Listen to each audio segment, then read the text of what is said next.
अब next question है, if function f R2R and function g R2R be functions defined by fx equal to x square plus 1 and gx equal to sin x, then find g composite f and f composite g। अब यहाँ पर बहुत easy था कि हम सबसे पहले f composite g निकालने के लिए g ऑफ fx निकाल दें और g composite f निकालने के लिए f ऑफ gx निकाल दें। लेकिन हम सबसे पहले ये काम नहीं करेंगे क्योंकि यहाँ पर एक चीज़ ये भी प्रूव करनी होगी, अगर हमें f कंपोजिट g निकालना है तो इसके लिए प्रूव करना होगा कि range of f is subset of domain of g। यहाँ पर इस बात को प्रूव करनी होगी और यहाँ पर अगर g कंपोजिट f निकालेंगे तो range of g is subset of domain of f। यहाँ पर इस बात को प्रूव करना होगा। जब हमारी ये बात प्रूव हो जाएगी कि range of f domain of g का सबसेट है और range of g domain of f का सबसेट है, तब हम इसको निकालेंगे। तो सबसे पहले हम इसको प्रूव करते हैं कि या चेक करते हैं कि ये है कि नहीं। तो सॉल्यूशन में हम सबसे पहले f कंपोजिट g के लिए ये देखते हैं कि range of f domain of g का सबसेट है या नहीं। तो रेंज ऑफ f सबसे पहले निकालेंगे। यहाँ पर हमारे पास फंक्शन f है, fx we have fx equal to x square plus 1 and gx equal to sine x। अब यहाँ पर सबसे पहले पता करेंगे कि रेंज ऑफ f क्या है। अब f की रेंज पता करनी है, मीन्स एक्स स्क्वायर प्लस 1 की जो भी वैल्यू होगी वो कहाँ से कहाँ तक होगी, हमें ये फाइंड करना है। तो अगर यहाँ पर कोई भी x लेंगे जो रियल नंबर में, तो एक्स स्क्वायर हमेशा पॉजिटिव ही होगा, या तो ज़ीरो होगा या तो पॉजिटिव होगा। For all x belongs to r real number, हर रियल नंबर के लिए एक्स स्क्वायर पॉजिटिव होगा। तो ये इम्प्लाई करता है कि एक्स स्क्वायर प्लस 1 इसकी वैल्यू हमेशा 1 या 1 से ज़्यादा होगी हर x के लिए। For all x belongs to r। तो इसका मतलब ये है कि जो fx है उसकी वैल्यू हमेशा 1 से बड़ी होगी। तो यहाँ पर रेंज हमको मिल गई 1 से लेकर इन्फिनिटी तक रेंज। सो जो रेंज f है वो हमें 1 से लेकर, 1 को छोड़कर नहीं, 1 से लेकर 1 को लेके इन्फिनिटी तक, ये हमारी रेंज ऑफ f हो गई। अब यहाँ पर हम देखेंगे कि डोमेन ऑफ g क्या है, उस हिसाब से हम डिसाइड करेंगे कि range of f domain of g का सबसेट है कि नहीं। g है हमारा, g है साइन x। अब साइन x की जो वैल्यू होती है वो हमेशा -1 से लेकर 1 तक होती है।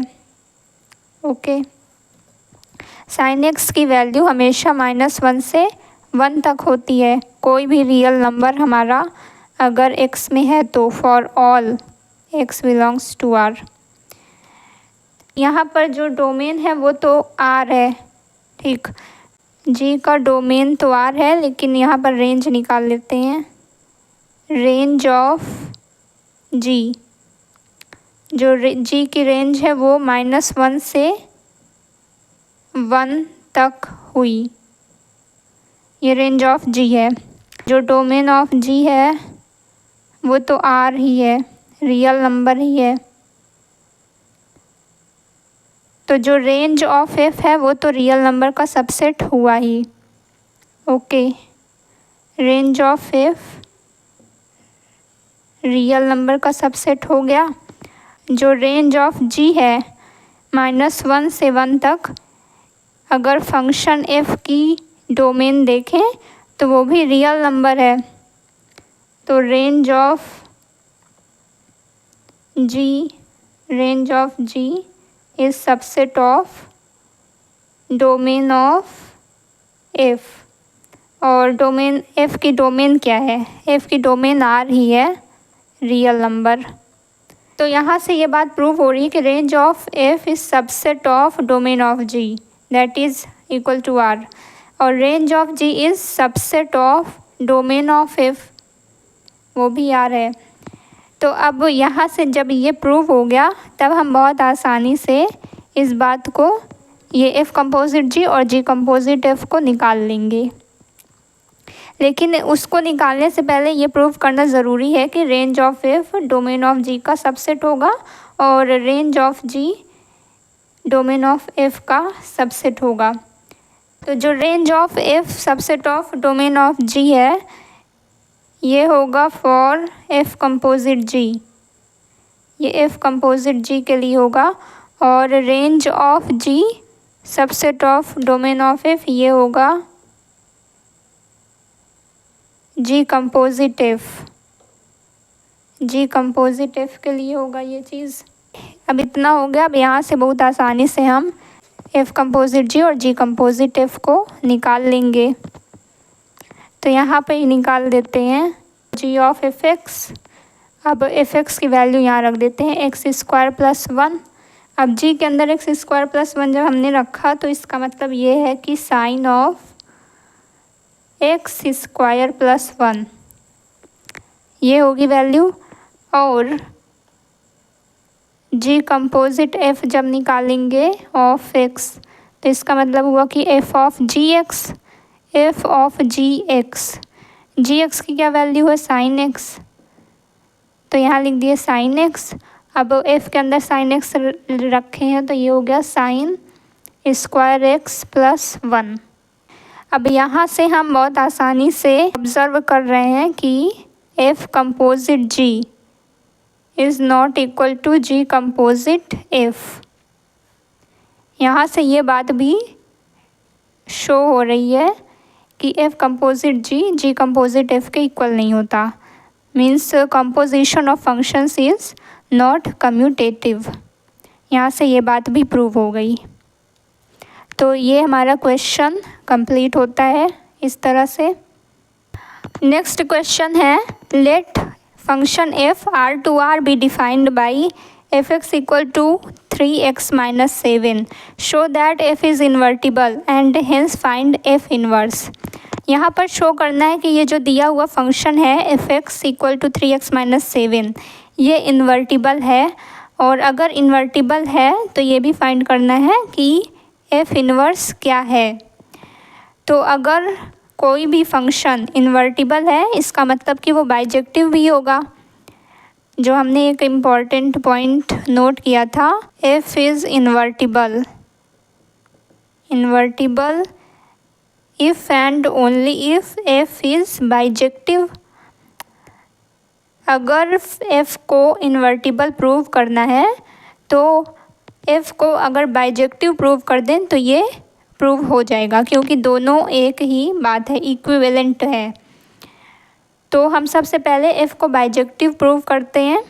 सबसे पहले 1 इंजेक्टिविटी को देखते हैं। इंजेक्टिविटी, अब इंजेक्टिव होना है तो f x one equal to f x two implies that x one is equal to x two, ये प्रूव हो जाना चाहिए। F x one equal to f x two अगर है तो ये इम्प्लाई करेगा कि x one equal to x two हो। ओके, अब यहाँ पर तो 3x1 minus 7 equal to 3x2 minus 7 implies that 3x1 equal to 3x2 implies that x1 is equal to x2. So F is injective. यहाँ से prove हो गया कि यहाँ पर लिख देंगे for all x1 x2 belongs to R f is injective. f injective हो गया प्रूव। अब हमें सर्जेक्टिव प्रूव करना है। सर्जेक्टिविटी के लिए for all y belongs to R there exist x belongs to R such that y equal to fx। ये होती है सर्जेक्टिविटी। तो सबसे पहले एक y हम आर्बिट्ररी y ले लेते हैं। Let y belongs to R be an arbitrary element, be an arbitrary element. Okay, y हमने ले लिया है। अब यहाँ से देखेंगे कि कोई हर y के लिए x मिल रहा है कि नहीं। तो y equal to fx, y equal to 3x minus 7। It implies that हमें x फाइंड करना है। तो 3x is equal to y plus 7 which implies that x is equal to y plus 7/3। तो x की वैल्यू ये मिली। हर y के लिए x मिलेगा क्योंकि यहाँ डिनोमिनेटर में 3 है। अगर y यहाँ होता तब प्रॉब्लम होती 0 पे, लेकिन आराम से यहाँ पर मिल जाएगा। हर y के लिए x मिल जाएगा। तो इसको हम लिखेंगे for all y belongs to R there exist x belongs to R such that fx equal to 3x minus 7। तो 3x, x की जगह पर इस वैल्यू को पुट करेंगे y प्लस 7/3 माइनस 7 और इसको सॉल्व करेंगे तो ये 3 से 3 यहाँ 1 हो गया और ये हो जाएगा y। तो यहाँ पर हमने जब fx रखा तो ये y मिल गया। तो इस तरह से प्रूव करते हैं। सो f इज़ सर्जेक्टिव। अभी ये प्रूव हुआ है कि जो फंक्शन है वो सर्जेक्टिव है। ये बात प्रूव हो गई कि जो फंक्शन f है वो इन्वर्टिबल है। अब हमें फाइंड करना है f इन्वर्स। f इन्वर्स का मतलब होता है x को फाइंड करना। f इन्वर्स किसका फाइंड करते हैं? f inverse of y equal to x, ये फाइंड करते हैं। y equal to 3x minus 7 है और x इक्वल टू क्या हो जाएगा? y प्लस 7/3 हो जाएगा। तो ये हो गया ना f inverse y equal to y plus 7/3। अगर f इन्वर्स निकालना हो तो इसका मतलब होता है कि f इन्वर्स y निकालना है। और अगर f इन्वर्स y निकालना है तो उसका मतलब है कि x निकालना है। तो x निकालना है तो simple y equal to 3x minus 7 लिखेंगे और x की वैल्यू निकालेंगे जो y के टर्म्स में होगी, y के फॉर्म में होगी। और यहाँ से बन जाएगा f inverse y equal to y plus 7/3। तो ये y के टर्म्स में वैल्यू निकल आई। यही है f इन्वर्स। अब यहाँ पर अगर x लिखेंगे तो ये x के टर्म्स में हो जाएगा, अभी ये y के टर्म्स में है। तो therefore f inverse is from R to R। जो हमारा f इन्वर्स है उसकी भी डोमेन और को डोमेन लिखेंगे। R से R में है, x के टर्म्स में लिखेंगे f inverse x is equal to x plus 7/3। सबसे पहले f इन्वर्स को y के फॉर्म में निकाल लेंगे, उसके बाद उसे x के टर्म्स में लिख देंगे, क्योंकि जब भी कोई भी फंक्शन लिखेंगे तो x के टर्म्स में ही लिखा जाता है। तो इस तरह से लिखेंगे। ये हो गया हमारा f इन्वर्स। तो इस तरह से ये क्वेश्चन हो गया सॉल्व। अब हमारा नेक्स्ट क्वेश्चन है, let function f R to R be defined as f x equal to 10x + 7. Find the function g R to R such that f composite g is equal to g composite f equal to identity. तो यहाँ पर हमें function F x given है और हमें function जी find करना है. और ये फंक्शन जी कैसा होना चाहिए, ऐसा कि अगर उसके साथ कंपोजिशन करने पे आइडेंटिटी फंक्शन आ जाए. तो अगर हम ध्यान से देखें तो ये जो जी फंक्शन है वो एक्चुअली एफ़ का इन्वर्स ही तो है. तो हमें एफ़ का इन्वर्स ही जी ढूंढना है. हमें ये गिवन है, वी हैव, हमें सबसे पहले तो एफ एक्स तो दिया हुआ है, तो हम यहाँ पे निकालते हैं जी कंपोजिट एफ. ये हो जाएगा आइडेंटिटी फंक्शन के इक्वल, और एफ ऑफ जी एक्स हो जाएगा ये एफ ऑफ जी एक्स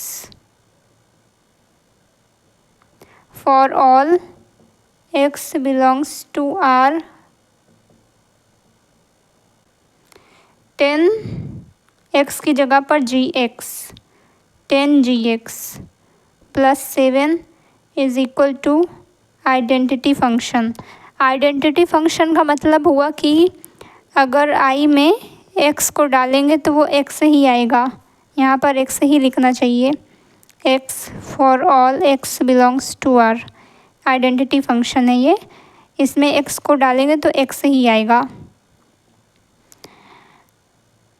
अब इसको सॉल्व करते हैं तो 10 G X is equal to X minus 7, और ये हो गया G X equal to X minus 7 upon 10 for all x belongs to R. G x की वैल्यू हमें मिल गई एक्स माइनस 7 अपॉन 10. तो ये हमें फंक्शन जी मिल गया आसानी से. So G R to R is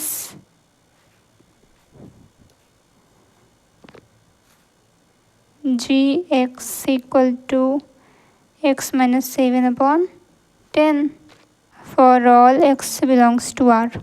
ये क्वेश्चन भी हमारा सॉल्व हो गया. फंक्शन एफ एक्स गिवन था, वहाँ से हमने जी निकाल लिया. और हम अगर जी अगर इन्वर्स है तो अगर हम इन्वर्स भी निकाल लेते, एफ एक्स का अगर इन्वर्स भी निकाल लेते तो भी ये क्वेश्चन सॉल्व हो जाता. तो ये क्वेश्चन हो गया सॉल्व. तो इस क्वेश्चन के साथ हमारा unit 1 relations and functions complete होता है. ये कुछ इम्पॉर्टेंट क्वेश्चंस थे फंक्शंस के ऊपर, जिसमें कुछ इम्पॉर्टेंट कॉन्सेप्ट्स इन्वॉल्व्ड थे, और इसके आधार पर बहुत सारे क्वेश्चंस सॉल्व किए जा सकते हैं. तो अभी तो इतने ही किए जा सकते हैं. अब नेक्स्ट क्लास में हम इन्वर्स ट्रिग्नोमेट्रिक फंक्शंस को स्टार्ट करेंगे. तब तक के लिए थैंक यू.